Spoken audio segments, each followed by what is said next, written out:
Watch me draw Pomni in my style while I tell you about the observations my brother told me about the opening sequence of The Amazing Digital Circus, Episode 8. When I began watching the episode, I was watching with my friends, so I wasn't paying as much attention. But he was, because he's a freaking nerd.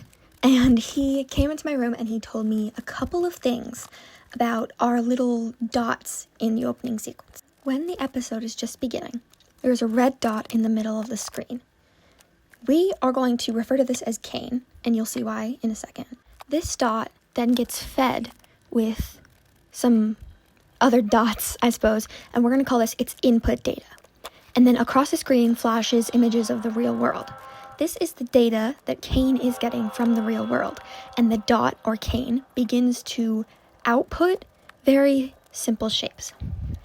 As he's given more and more and more data, he's putting out more and more complex shapes or more complex output. Somewhere along the line, the company who created this AI decided that they were going to lock him away.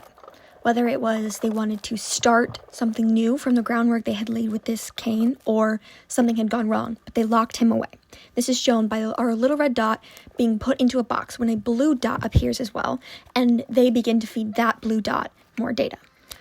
While this is happening and the blue dot is evolving, Kane, down in its box, is pushing against the walls of the box, and eventually it breaks out, and it goes and it absorbs this other dot, or this other AI.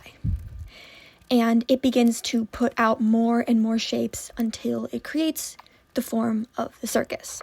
We also see that in the episode, when Bubble tells Kane that he was always the worst of the two, and when Kane says that he was the original.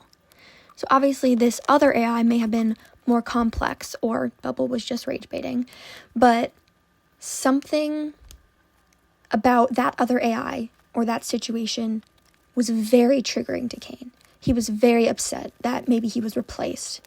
He's so insistent that he is the original and he is in charge. That's pretty much all I have to say for right now. But please, drop any of your ideas about the episode. I was genuinely so angry about that cliffhanger. I was crashing out. But I'm so excited for episode 9. And drop your predictions about how is that going to go. And I will see you guys next time.